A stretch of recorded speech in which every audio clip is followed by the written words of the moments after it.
Howdy YouTube, Mike Howell here for Naps, New Age Pipe Smokers. Hope y'all are doing well today. I'm doing pretty damn awesome. Just finished an amazing breakfast at McDonald's and a second amazing breakfast at Berkman's Baker's Dozen. And chocolate chip cookies, man. And enjoying a pipe and about to get on the road to the Missouri Meerschaum 155th anniversary celebration. So I'll see if I can get some cool pictures and videos of their factory and their museum for you guys. So see y'all there.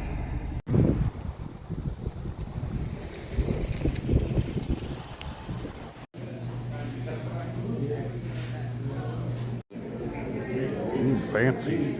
Must be at least 10 years old to smoke a corn cob.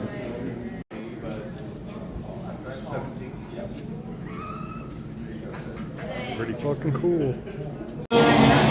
You are in the third edition. Right now what you're watching is him putting the borehole, the tobacco hole in the cob. Where things start though is those chutes behind you. So we send cobs down from the third floor where they've been sitting for up to 2 years drying. Bring down the chutes. They're then cut on a gang saw, which is right next. There's 2 gang saws right here, not in use right now, but they're cut into the length for our standard pipes. At that point, they come over here and they're given their borehole, because then they'll be put on a spindle, and depending whether they're turned manually on a lathe, which we'll see down there, Josh will show us, or they're put on one of the turning machines, they will be turned into the bowl that we will make. This most likely will be used to make a Legend, either a Rob Roy or Fifth Avenue bowl, or the Legend pipe. We've been making the Legend for 155 years. Those 2 bowls have been made forever. Our corn is a non-GMO hybrid. It comes from 4 heirloom corns. Those 2 are hybrided together, and then those 2 are hybrided into the one that becomes our cob. That has to be maintained. If you know anything about the agronomy of corn and the biology, hybrids go sterile. So we can't just keep growing that seed over and over again. We have to have that maintained. That has to be over seasons, grown from the 4 to the 2 to the 1. And so that process is obviously monetarily consuming. So one of the things we do to offset that is we sell the corn for feed, for cornmeal, and most importantly we sell corn mill spirits. So as you're seeing, the borehole pipes are then going to come down here. And depending on what happens, come over to this area where a few things happen. They might get you, for our higher end bowls, they're going to get a plug, a wooden plug, a first plug stuck in the bottom for more stability in the pipe. They can come over to this area over here and be painted, possibly. That's where we get that black color that comes through. And then depending on what shape, they will be filled with a plaster Paris. And then it'll be sanded. You'll see down here as we walk through, they'll be filled again and sanded again until you get the shape and you get that filled top. Our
bottom and the top to get the smooth edges that we need. And then as you come here, this is Josh. He is our master carver, and he is going to do some handmade bowls for you. We use our turning machines to make a lot of our smaller bowls, but our higher end bowls are all turned by hand, and Josh does 90% of those right now. So,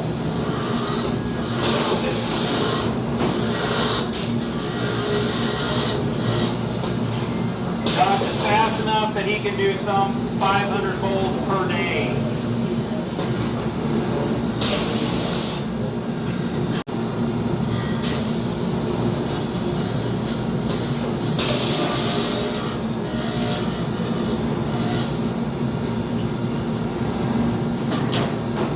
Feel free to step up, and he's going to make you 3, 4, 5 bowls.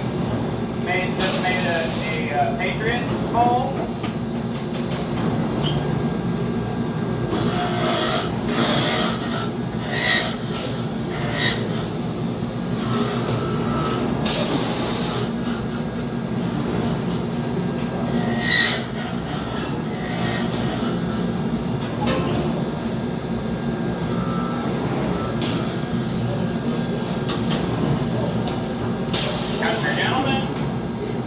Best pipe money can buy.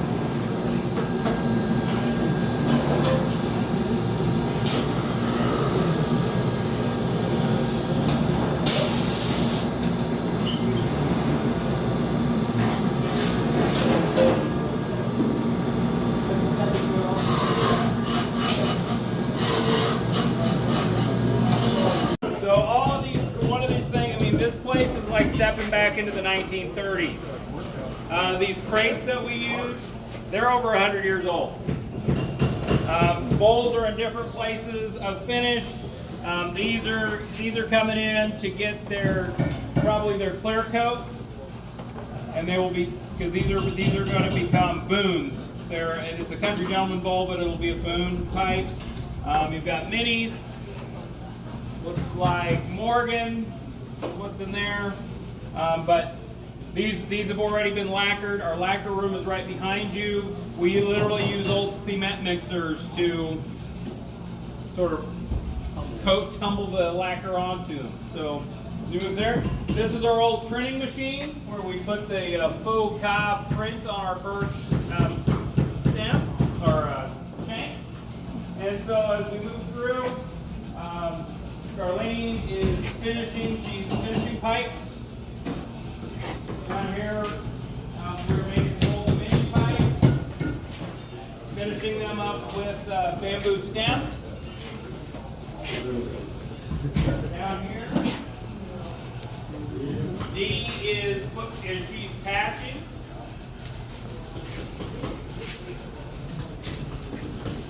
And then as you work your way around, this is our we're going to bend our stems. We heat the acrylic stems that we use and some of the plastic stems. We heat them with the heat gun to get that bend in them. But a lot of the same thing is happening right through here. Finishing adding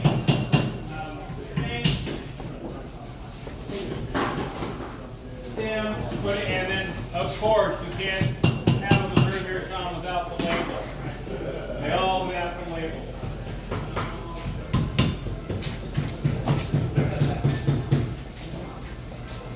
We've got this machine behind us. You can see examples that have been through. It's a spray booth. It adds the clear coat. So that shine that you see on our bowls is added by just like they add the clear coat to a car at the end. And so that's how we get that all done. So we're going to sort of rotate through, and we're going to go back out that exit door. And we're going to go into the shipping department.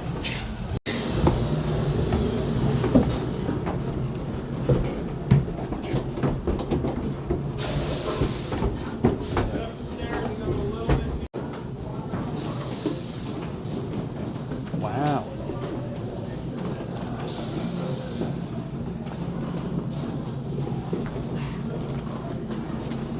Think they'd get mad if I jumped into it like a pile of leaves? This is original flooring. You can sort of, and this sort of gives you an idea. These are cut cobs.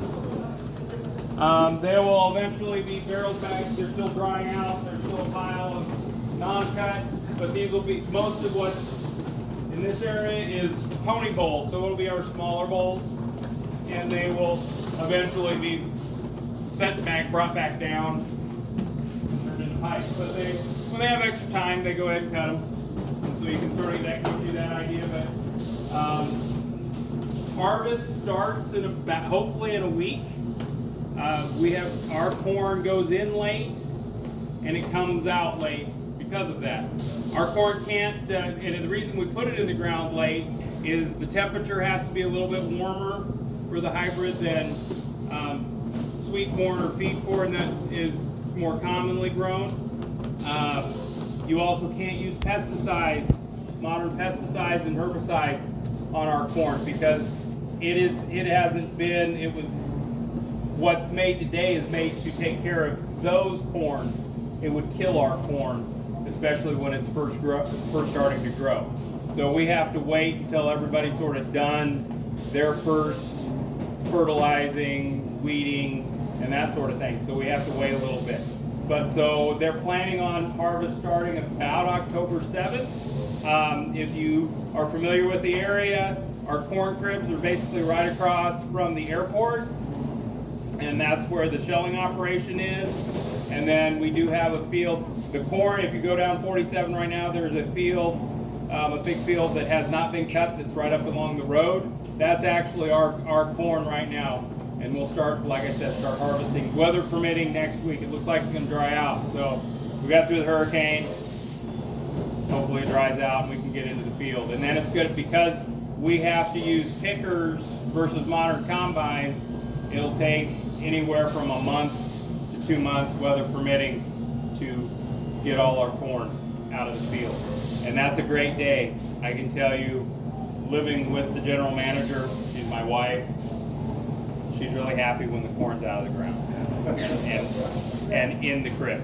Okay? So when you say pickers, like hand pickers? So no. So if we will get to that point if the wind blows over, and we're hoping nothing got blown over last night. But we have 1980s era New Age, and that's the brand name, New Age pickers. That because a modern combine is going to pick it up, shuck it, shell it, and chop up the cob. That would be a problem for us. So hence why we have to use, and there are modern versions, but they still damage the cobs more than we want them. So we're literally, we just keep these going because they do the least amount of damage to the cob. We also have to wait until the moisture content gets below a certain point because you don't want it to get mold or start to rot or anything like that. So once we get it under 20%, that's when we get it out. We harvest it out of the field. The cold yesterday was a good thing for us. It'll probably help, even though it rained, it'll help us things dry out, and we'll just go from there. And then they shell it, they'll bring it over, and that is, it takes anywhere, depending on if you're at the top of the pile or the bottom of the pile, it's going to take anywhere from a month to 6 months to get that corn over here, which then it is brought back here, and that auger takes it up to the 3rd floor. You can see out the window, and then there will be piles. There's 2 piles up there right now, but come January, that whole room will be filled with cobs that are drying. So that's sort of it. Any questions? Any other questions? The people that do the harvesting, are they employees? Yes, yeah. So we have a family that grows the corn, but once the corn's in the ground and everything, it's our employees that take care of the maintenance, make sure the irrigators are working, and then they also harvest. They first harvest it, and then they do the shelling and the transporting the corn into the town. So, How many bushels an acre do you get? So I can't tell you how many bushels of seed, but I know so normal corn is 30,000 seeds per acre. we only do 18,000 seeds per acre. And for those of you that are familiar with corn growing, our stalks only grow one cob. Yeah. And the reason you do that is because that allows more energy from the soil to feed into that one cob. So you don't know the bushels actually. I do not know. We're not as worried about the bushels as we are. Yeah. We do, like I said, we do sell the corn for feed, Yeah. meal, and more for distilled spirits because it's a white food grade corn. So high sugar content, great for making distilled spirits. So that's where we're at. How many pipes do you guys put out here in a year? So we're making approximately 1 million pipes a year right now. So about 3,500 a day, which is actually an increase. In the heyday, if you go back to the 1920s, we were making 20+ million pipes a year, and we were one of multiple companies. Through the 1950s, there could have been at any one time up to 13 companies, and they were all within 100 miles of Washington. The farthest away was the Phoenix, which was in Boonville. It closed in the 1950s, and then from the 1950 on, there was basically 3 companies: us, Bishers, and Herschel and Benheim. Herschel and Benheim was right across the street. Bishers was up the hill, but they were also on 8th Street. If you're familiar with Washington, they're down on 8th Street near Dairy Delight. That's the Plumber Supply now, if you know town. Herschel and Benheim we took over in 1977. We still made pipes under their name for several years, and we took over Bishers in 1990. And so after Bishers went, we were it, and we basically have been it. There have been some different attempts over the years, but the only truly successful is us. We are the first and the last. Okay. How many employees do you have? Approximately here? 30, 35, depending on the year. Producing $1 million a year. Yeah, yes. And it's actually less employees than we used to. So just they're more efficient. So we're right now and it's just the way it is, the world works. Yep. So where we're gonna go now, I'm gonna kick you out into the second edition, and you can see some displays in there, some of the old equipment. So yeah, please take a look.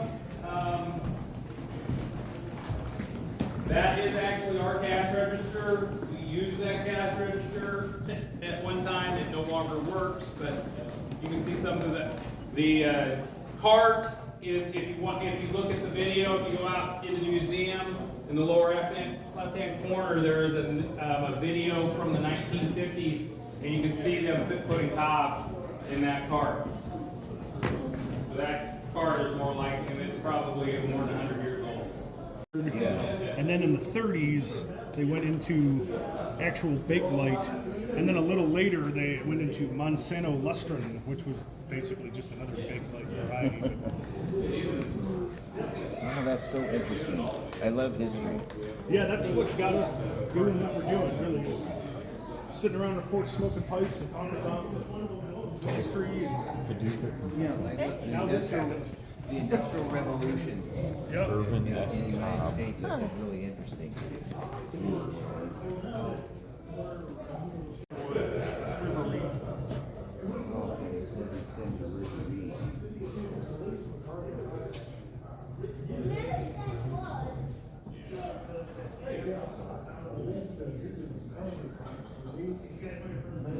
So interesting.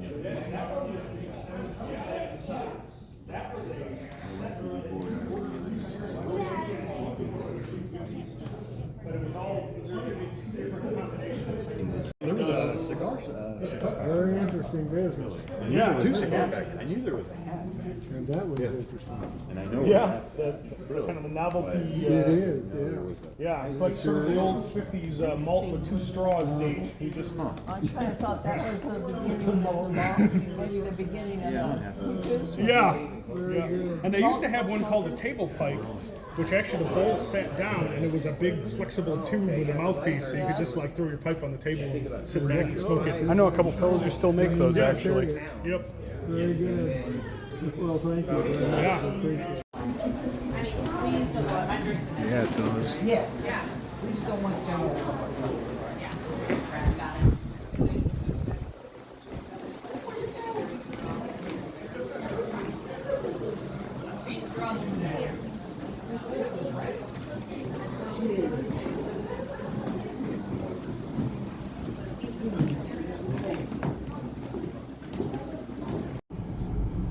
Well, that was pretty awesome. It was really cool to get to see where and how the pipes that I smoke, 90% of the time I smoke a pipe, get made. It's really neat to see that they turn out that many pipes that so many of us smoke all the time with, such a small operation. I think he said something like 30 employees. I wasn't able to get his introduction at the very beginning on video. He talked about how the company was started by an immigrant who was doing furniture, and a friend of his brought some corn cobs over and that were dried and asked him to turn them on his lathe and turn them into pipes. And before he knew it, they were selling more pipes than furniture, and thus the Missouri Meerschaum company came into its genesis. But I'll make sure to put a link in the description of this video to their website, where you can go check it out and read about their history and stuff. They have a lot of good stuff on there. We had a great time. Got a couple of these Imperial hardwood. It's apple diplomat sort of looking guy. I like their hardwood pipes. I really like all their pipes, just the way that they're made. I think they smoke better than pretty much anything else. Anyway, it's been an awesome day. And, yeah, they had a nice smoking tent set up outside. And the guys from, I think it was Pipes, Tobacco, and Whiskey on YouTube had a tasting table set up. And they just had jars upon jars sitting out for everybody to take samples of and try out, so that was pretty cool. Got to see some friends, have an awesome day out with my amazing partner. Now we're back in town, gonna go grab some tacos and crash out for the evening. So I hope you all enjoyed the video. Sorry if the sound quality wasn't all that great. Taking video with a cell phone in the middle of a tour group. I was trying not to crowd too much into the front so that other people were able to see. But I hope you guys enjoy and have a fantastic day. We're gonna go do the same, and remember, the universe might piss down the back of your neck every single day, but it will only drown you once, so keep your fucking chin up. Later, homies.